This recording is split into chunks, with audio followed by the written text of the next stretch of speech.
இந்த தேர்வு விவகாரத்துல தமிழக அரசு, தமிழக வெற்றிக்கழக அரசு அவங்க ஆரம்பத்திலிருந்து நீட் தேர்வுக்கு எதிரானவங்க. நீட் தேர்வு ரத்து செய்யப்பட வேண்டும் என்கிற கொள்கை உடையவர்கள்.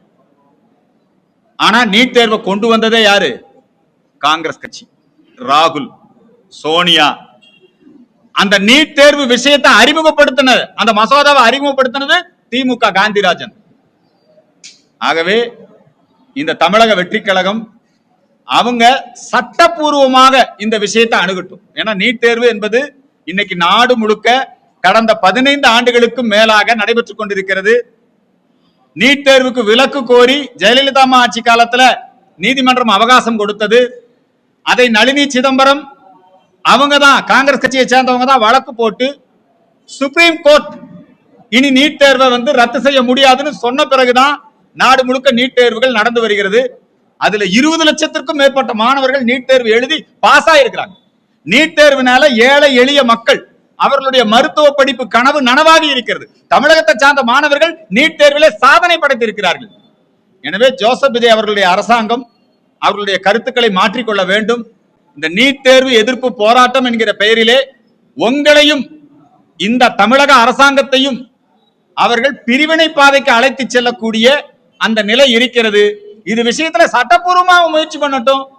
நாடாளுமன்றத்துல, மக்கள் மன்றத்துல ஏதாவது மாற்றத்தை கொண்டு வரட்டும். நாடு முழுக்க நீட் தேர்வு நடக்குது. தமிழகத்துல மட்டும்தான் நீட் தேர்வுக்கு எதிர்ப்பு இருக்கிறது. வேற எந்த, இப்ப காங்கிரஸ் ஆளுகின்ற மாநிலத்துல கூட நீட் தேர்வு நடக்குது. கேரள மாநிலத்துல இது நாள் வரைக்கும் காங்கிரஸ் எங்காவது நீட் தேர்வுக்கு எதிர்ப்பு தெரிவிச்சிருக்குதா? நாடாளுமன்றத்தில் ஏதாவது அவங்க அதை ஒரு மசோதா கொண்டு வந்திருக்கிறாங்களா? அல்லது சுப்ரீம் கோர்ட்ல ஏதாவது வழக்கு போட்டிருக்கிறாங்களா? ஆனால் இன்றைக்கு அவர்கள் இந்த நீட் தேர்வு விஷயத்துல அவங்க அஜெண்டாவுக்கு, காங்கிரஸ் கட்சியினுடைய அஜெண்டாவுக்கு இன்னைக்கு நம்முடைய ஜோசப் விஜய் அரசாங்கத்தை பயன்படுத்த நினைக்கிறார்கள். ஜோசப் விஜய் அரசாங்கம் சட்டப்பூர்வமாக நீட் தேர்வை எதிர்த்து அவர்கள் வேலை செய்வதிலே எங்களுக்கு எந்த விதமான ஆட்சேபனையும் இல்லை. ஆனால் எஸ்எஃப்ஐ போன்ற மாணவர் அமைப்புகள் இன்றைக்கு தமிழகம் முழுக்க சட்டம் ஒழுங்கு பிரச்சனையை உருவாக்கி கொண்டிருக்கிறார்கள். நரேந்திர மோடியுடைய உருவமை எரிக்க வேண்டிய அவசியம் என்ன? ஒருபோதும் தமிழகத்திலே நீட்டின் பெயரால் வன்முறையை அனுமதிக்க கூடாது என்பதுதான் நாங்கள் இந்த ஜோசப் விஜய் அரசுக்கு கொடுக்கக்கூடிய வேண்டுகோளாக இருக்கிறது. இல்ல, திமுக காரங்க எந்த காலத்திலையும் எந்த தலைவர்களையும் மரியாதையா பேச மாட்டாங்க. என்னங்க, இந்திரா காந்தி அம்மையாரை பாப்பெட்டிய பாப்பாத்தி என்று ஜாதியை சொல்லி இழிவுபடுத்தினாங்க. அதுக்காகத்தான் நெருக்கடி நிலைமையில திமுக காரனை பூரா உள்ள வச்சு லாடம் கட்டுச்சு இந்திரா காந்தி அம்மா, மிஸ்ஸா. புரியுதுங்களா? அதே மாதிரிதான் நரேந்திர மோடியை திமுக காரங்க தொடர்ந்து இழிவுபடுத்தினாங்க. பிஜேபி மாதிரி ஜனநாயகம், கருத்துரிமை இதையெல்லாம் மதிக்கக்கூடிய அரசாங்கமாக தாவேக அரசாங்கம் இருக்க வேண்டிய அவசியம் இல்லை. கருத்துரிமை ஓரளவுக்கு தான் இருக்குதுங்க. ஆனா ஜோசப் விஜய் மாண்புமிகு முதலமைச்சருடைய கையக்கால உடைப்பானா உள்ள பிடிச்சுதான் போடணும். அதனால திமுகவினர் வெறுப்பு பேச்சு, வன்முறை பேச்சு, ஆபாச பேச்சு பேசுவதை நிறுத்திக் கொள்ள வேண்டும். திமுகவினருடைய கம்யூனிஸ்ட் கட்சி அவங்க ஆதரவை வாபஸ் வாங்கிக்கணும். கம்யூனிஸ்ட் கட்சியை தமிழ்நாட்டில் தடை பண்ணணும். ஏன்னா கற்பாம்பூச்சி கட்சி கூட சேர்ந்துகிட்டு கம்யூனிஸ்ட் கட்சி ஒரு நல்ல ஒரு அணைக்கட்டு கட்டணுமா கம்யூனிஸ்ட் கட்சிக்காரன் எதிர்ப்பான்.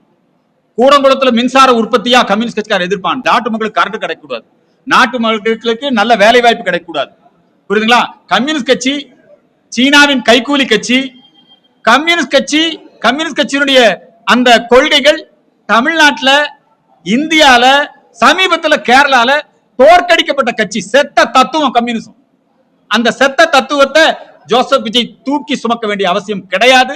அதனால கம்யூனிஸ்ட் கட்சி உடனடியாக வாபஸ் வாங்கிடும். மானஸ்தன சார், காலை உணவு திட்டம், மதிய உணவு திட்டம், இதுக்கு எல்லாத்துக்குமே முன்னோடி நம்முடைய பெருந்தலைவர் காமராஜர் ஐயா அவர்கள் தான். அதனால இந்த மதிய உணவு திட்டம், காலை உணவு திட்டம் இது எல்லாமே எங்களுடைய தலைவர் நரேந்திர மோடி அவர்களுடைய மத்திய தேசிய கல்விக் கொள்கையிலே இடம்பெற்றிருக்கக்கூடிய திட்டங்கள். அந்த தேசிய கல்விக் கொள்கையை இங்க முழுமையாக ஜோசப் விஜய் அரசாங்கம் நடைமுறைப்படுத்த வேண்டும். PM ஸ்ரீ ஸ்கூல், ஏன்பா கேரளால காங்கிரஸ்கார அறிமுகப்படுத்தி இருக்கான், நடைமுறைப்படுத்தலாம் PM ஸ்ரீ ஸ்கூல. நவோதயா ஸ்கூல் நாடு முழுக்க இருக்குது.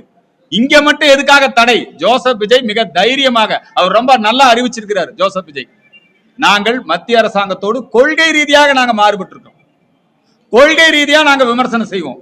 ஆனா அரசு ரீதியாக முழு ஒத்துழைப்பு கொடுப்போம் என்று சொல்லி இருக்கிறார்கள். இந்த தீய சக்தி திராவிட மாடல் தான் இந்த பிரிவினை சக்தி. இந்த கம்யூனிஸ்ட்காரன் இந்தியாவில செத்து போச்சு கம்யூனிஸ்ட் தத்துவம்.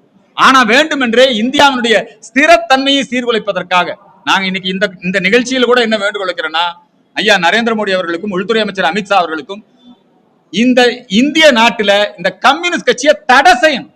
அப்பதான் இந்தியா வளரும்.